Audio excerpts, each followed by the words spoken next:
Bonjour. Aujourd'hui, comment se libérer des douleurs au niveau des lombaires, au niveau du dos, ce qu'on appelle le mal au dos en général.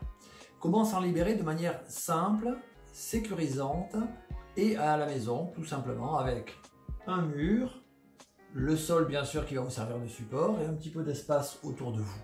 Vous aurez besoin d'un autre élément sur lequel je m'assieds, c'est un coussin dont on verra tout à l'heure l'utilité. Ici, on va faire des exercices basés sur la respiration. Ça va vous prendre une quinzaine de minutes. Je vous conseille de faire surtout ça le soir avant de vous coucher. Vous vous réveillerez le lendemain matin avec beaucoup plus de facilité pour démarrer la journée parce que votre corps se sera couché sur des tensions relâchées, donc sur des muscles détendus. Le réveil n'en sera que meilleur. Les meilleures actions se font toujours par le geste plus que par la parole, donc on y va. On va commencer sans le coussin que je mets de côté. Certains d'entre vous l'utiliseront, d'autres peut-être pas. Première chose, nous allons ici caler les fesses contre le mur. Et c'est surtout la fesse qui est contre le sol qui doit toucher le mur. Hop. Quand on monte ici, pour venir se caler, fatalement, les fesses se décollent un peu. Donc on va, hop, venir se coller. Et là, je pose les talons contre le mur, je tends les jambes au maximum, je plaque les lombaires par terre et je relâche les bras. Au niveau cervical, on essaye de faire en sorte que le creux ici diminue. Très bien. Pour certains d'entre vous, ça va déjà tirer fortement derrière les cuisses et au niveau des mollets. Vous pouvez fléchir un petit peu les genoux si c'est trop dur. Pensez à faire comme ça. Sinon, vous tendez vos jambes. Vous essayez à la fois de pousser le bas du dos vers le sol, de tirer les talons vers le ciel et les pointes des pieds, hop, vous les ramenez vers vous. Ça tire beaucoup au niveau des mollets. Ici, il va s'agir de faire plusieurs respirations, donc en gonflant bien la poitrine et le ventre. Et on souffle.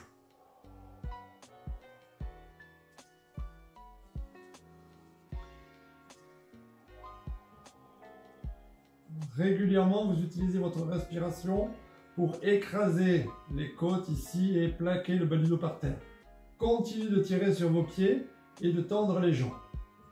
Donc là, on va essayer de tenir pendant une dizaine de minutes, minimum, la première fois. Pour les personnes qui sont à l'aise, vous allez utiliser un coussin, un tapis, une serviette pliée, trouvez ce qui vous arrange, et vous allez soit le garder à plat, soit, comme moi, le replier ici pour faire un peu plus d'épaisseur. Vous voyez, une épaisseur qui va vous permettre de faire en sorte que vos pieds, hop, se trouvent plus en arrière que la verticale du mur. Donc, vous commencez avec les jambes bien tendues, les fesses plaquées ici contre le mur. Vous reprenez tout, hein.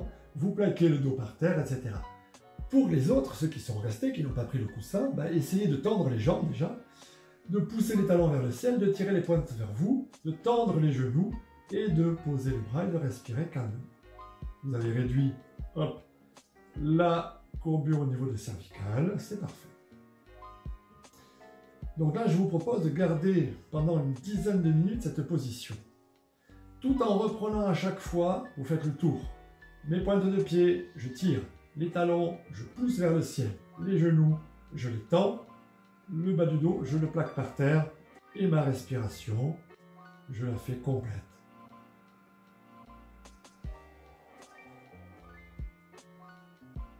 Et reprenez le circuit. Les pieds, les talons, les genoux, le bas du dos. Vous répétez en boucle dans votre tête toutes les corrections que vous devez faire pour garder la qualité de travail. Pour certains d'entre vous, donc 10 minutes, on va faire une pause sur le téléphone, sur la vidéo par exemple, et vous reprenez au bout de 10 minutes, et je vous explique comment on sort de la position. Pour ceux qui veulent aller un petit peu plus loin, et la première fois, si vous faites 10 minutes, c'est bien, mais après faites 11, 12, 13, allez jusqu'à 15 minutes, vous faites pareil, vous faites une pause, et on se retrouve au bout de 15 minutes. Juste avant de faire la pause, sachez que si des fourmis viennent se faire sentir au niveau des pieds, si ça devient difficile au niveau des jambes, c'est tout à fait normal, et surtout au début, ça passe bien sûr avec le temps. Travaillons sur le relâchement musculaire plus que sur la force. Pensez à vous relâcher. Plutôt que de forcer en brutalité, faites-le en souplesse. Et maintenant donc, je vous propose de faire une pause sur votre téléphone, de mettre le chronomètre en route et de rester donc 10 ou 15 minutes avant de remettre en route. A tout de suite.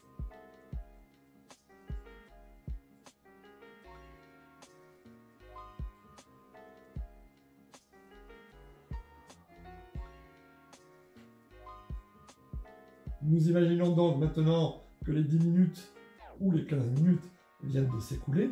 On va sortir de cette position. Pour sortir de la position, toujours en douceur bien sûr, les fourmis se font sentir, on a du mal à bouger peut-être. Donc on va enlever le coussin pour ceux qui ont opté pour le coussin. Pour tout le monde, on va plier les jambes. Avec les mains, je pousse un petit peu pour me dégager du mur. Et là, je vais plier les jambes, tirer les genoux vers moi, me tourner soit du côté gauche, soit du côté droit. Moi, bien sûr, je viens me tourner vers vous pour que nous restions ici jusqu'à la fin de cette petite séquence vidéo que je vous propose vraiment de faire le soir avant de vous coucher. Rappelez-vous ça, vous pouvez le faire dans la journée, bien sûr. Si vous avez mal au dos, avant que ça s'empire, prenez cette position quelques minutes, plusieurs fois dans la journée et ça va vous permettre de vous détendre. Vivez ça de façon détendue et relâchée vous-même déjà dans votre état d'esprit, dans votre manière d'approcher cet exercice. Et si vous préférez prévenir que guérir, faites cet exercice 2-3 fois par semaine, le soir avant de vous coucher. Vous allez voir que vous allez y gagner beaucoup en souplesse et en tranquillité. Il me reste à vous souhaiter donc une bonne journée si vous faites ça, si vous prenez connaissance de la vidéo maintenant. Et si vous la faites le soir, une bonne soirée, voire une bonne nuit et à demain matin pour avoir la pêche.